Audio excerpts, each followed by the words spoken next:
Some years ago, KLM decided to purchase Airbus 330 aircraft to replace its Boeing 767 fleet. This decision seems strange when analyzing KLM's current fleet, which mainly consists of Boeing aircraft. So why did KLM take this decision? What's so special about the A330? And why will the A330 be powered by General Electric engines? These kinds of questions will be answered in the following 20 minutes during our A330 introductory tour.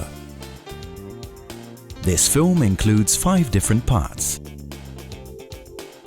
Part 1 – Structure. Part 2 – Passenger comfort. Part 3 – Flight deck. Part 4 – Engine. And Part 5 – Cargo operations.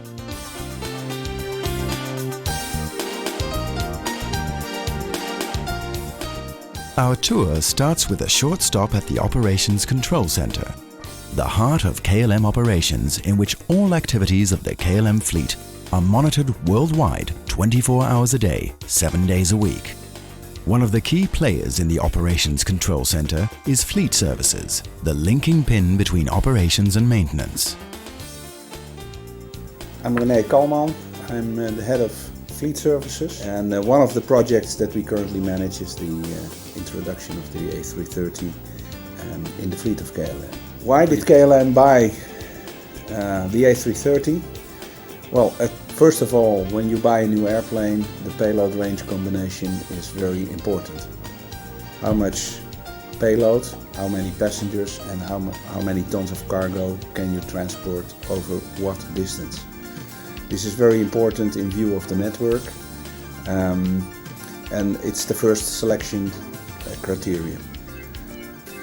The delivery of the first A330 will be at the end of August. As far as we can see it now, the airplane would arrive at Schiphol on the 25th of August, and the numbers 2, 3 and 4 will arrive in September, November of 2005, and the number 4 in April of 2006, and the later airplanes will follow subsequently.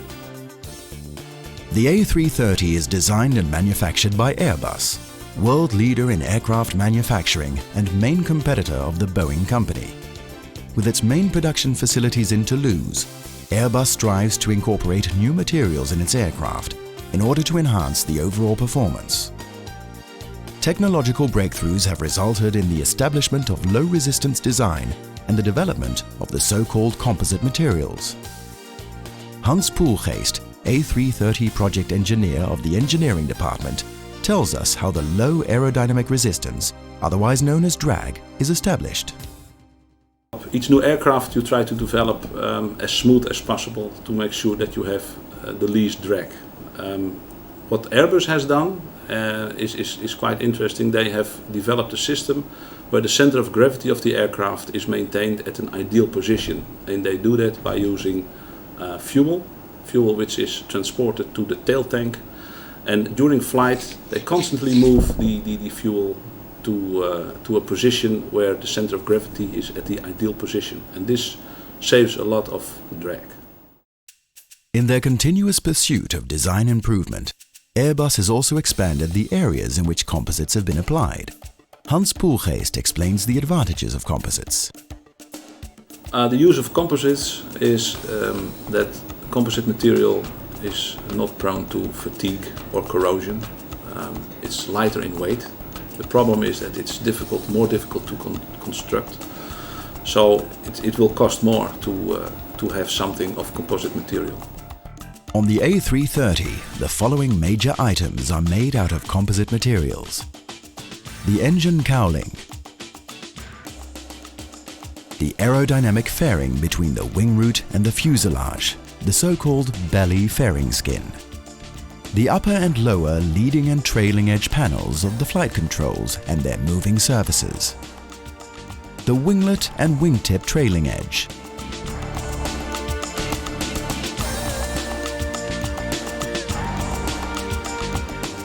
the fin box including the rudder, the horizontal stabilizing outer boxes including the elevators.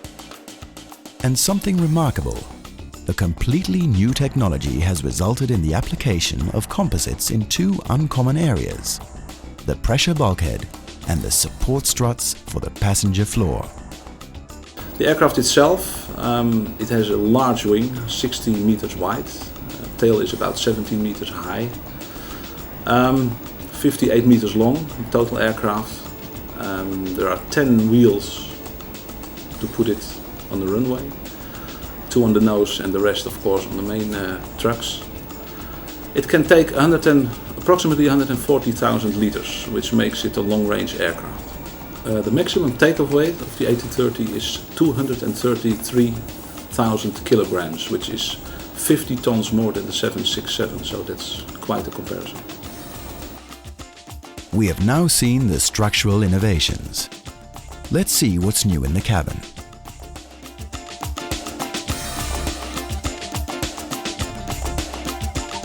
My name is Jan Vermeulen from In-Flight Services. I'm the project manager of the introduction of the A330 at our department.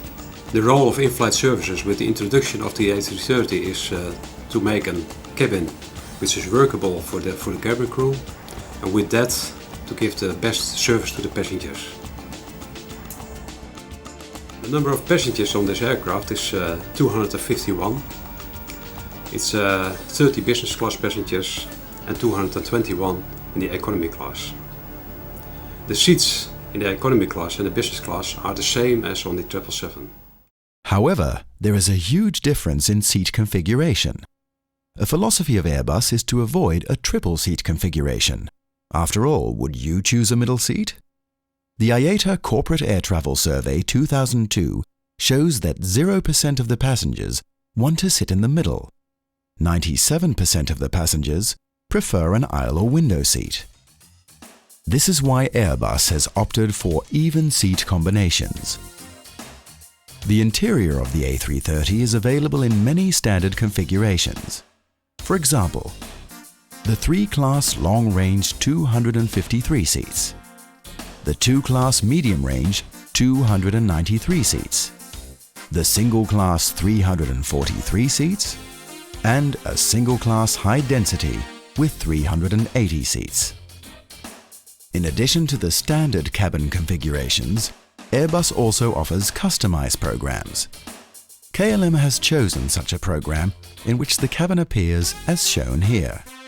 Provisions for the installation of a crew rest are available, although no crew rest will be installed on the KLM fleet as of yet. The galley is located in the middle of the business class section. The KLM A330 will be equipped with 7 toilets, located in the center and aft part of the cabin. 2 of the toilets are fit for disabled passengers. These are located in the center section of the aircraft. The in-flight entertainment system on board of the A330 is the same as on the 777. So that means that we do have nose-to-tail in-flight entertainment interactive on this aircraft. The person can control all the systems in the cabin by the cabin management system, and that is a typical Airbus system which is very user-friendly, and they can control the lights in the cabin, and the lights are very special. You can let them up very slowly and let them go down very slowly. You also can see on that screen if all the doors are open or closed. The water waste system is also visible on that screen. Airbus is clearly focused on increasing passenger comfort. Not only can this be found in the cabin layout, but also in the cabin noise level. Airbus even claims that the A330 has the quietest cabin ever. This high level of comfort can also be found on the flight deck. The design of a good flight deck is of major importance to any airline. Flight deck commonality has been an objective for Airbus ever since the 80s. This means that pilots of Airbus aircraft only need a short 3-day training to be able to fly different Airbus types within a family. At the Operations Control Center, we visited Mark Brouwer, engineering pilot of the A330. We asked him how many pilots have already been trained for the A330. At this moment we have 6 KLM pilots who are already trained for the Airbus 330. We fly with Air France presently, but we got our training in Toulouse with Airbus. We specifically choose Airbus because when we were trained with Air France, we had the Air France way of flying. The A330 flight deck has been designed for a 2-member cockpit crew. It also includes a dark cockpit philosophy. Mark Brouwer explains what this is. Dark cockpit philosophy, that is the same as with Boeing aircraft. So if there's nothing wrong, there is no light somewhere in the cockpit. So if it is dark, everything is fine. In a normal situation, the flight deck will be scarcely illuminated, looking like this. Whenever there's a failure, a light will come up immediately, and in some cases, an oral message. Ergonomics have also led to the so-called no-eye scanning philosophy, which means that all primary flight information can be readily seen by the pilots without them having to move their heads. Another extraordinary feature on the A330 flight deck is the so-called side stick. The side stick is used for steering the aircraft, using yet another new technology, fly-by-wire. Now, what is fly-by-wire? And what's the difference between fly-by-wire and the conventional way of steering? Let us first explain the conventional method. For steering an aircraft, you need flight controls. One of them is the flight control system of an elevator. The elevator makes the airplane go up and down. With the following animation, we explain how it works. When the control column is moved forward, the input quadrant will rotate and move the differential quadrant via steel cables. On the differential quadrant, an input rod is installed which moves the green input lever and gives a command via the hydraulic steering unit to the elevator.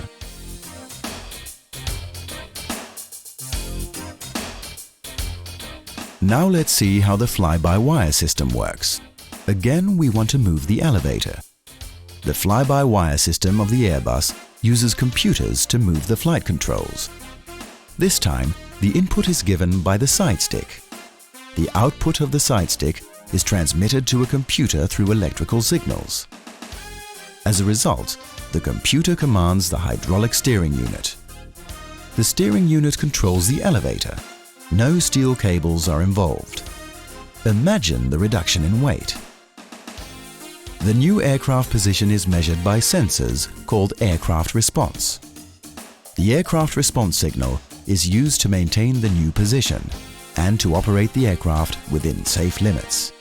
Mark Brouwer has a good example of what it means to operate within safe limits.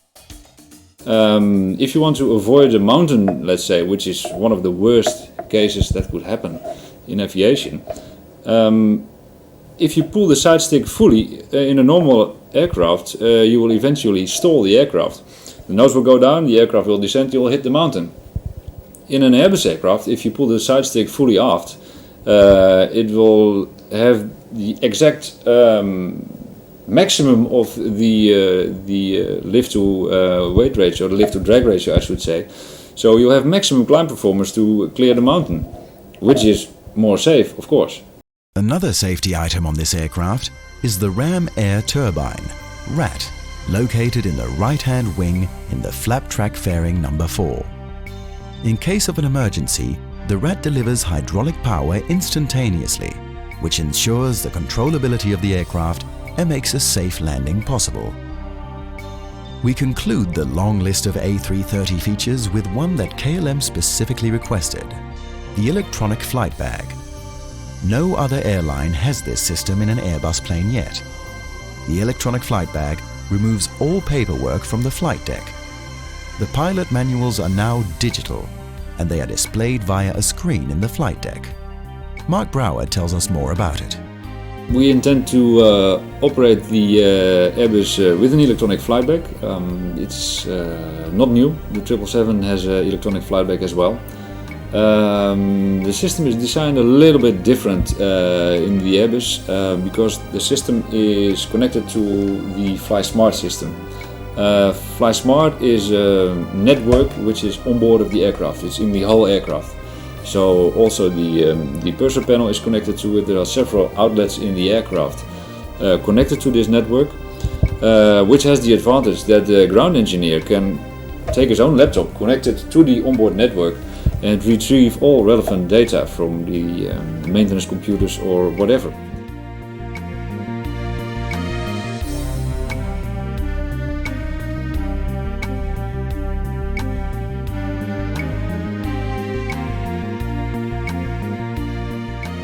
My name is Jan de Vromen.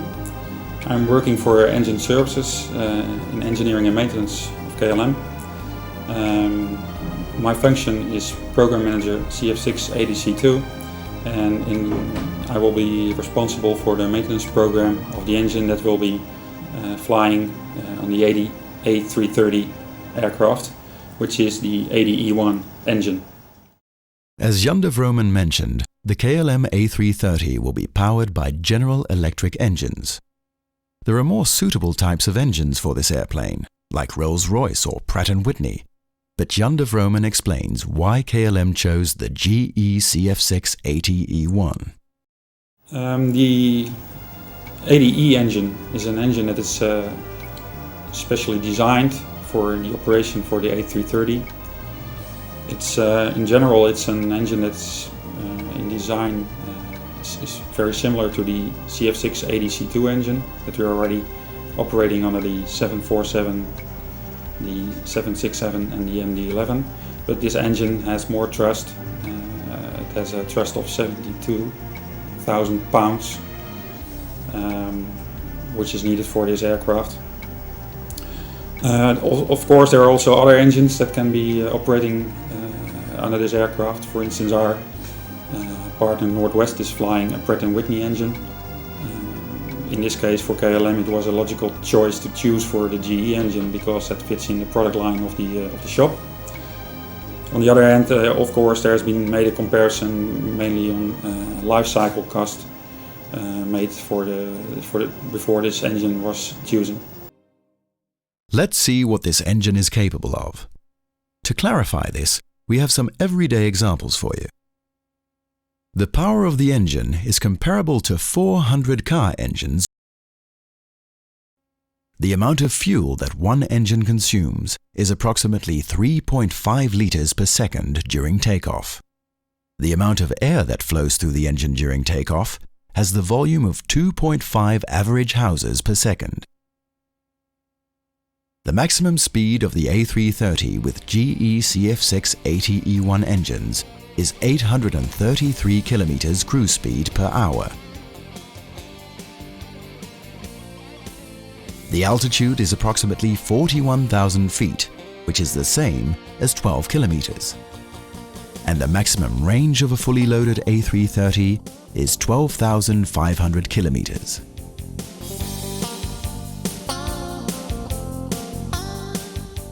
The engine is the most expensive part of this $150 million aircraft. We consider it as one component, but obviously it consists of many parts.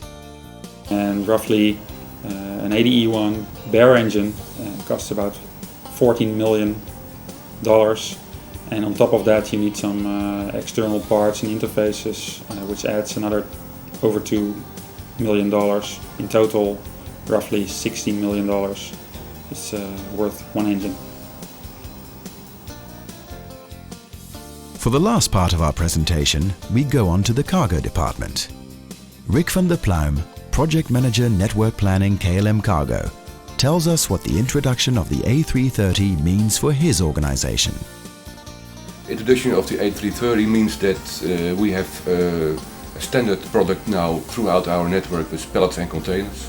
It also means that we have an increase of 25% on the cargo capacity side, both in volume and in weight, compared to the Boeing 767 aircraft type that the A330 is replacing. The maximum cargo capacity in volume is around 14 tons, but depending on the route and the passenger and baggage loads, we can achieve cargo traffic of up to 20 tons on the A330. The cargo containers on the A330 are standard in the industry, and we use the LD3 containers throughout our intercontinental fleet, so it's also on the 747s, but also on the MD-11 and on the freighter aircraft. On the current 767, a non-standard type of lower deck container is used, which cannot be interchanged easily in our network. With this A330 introductory tour, we have given you the basics of the A330 aircraft and explained why KLM bought the A330. If you want to fly a KLM A330, from September 2005, she is ready to take you to the North Atlantic, Africa, and the Middle East. We hope to see you on the next Airbus flight.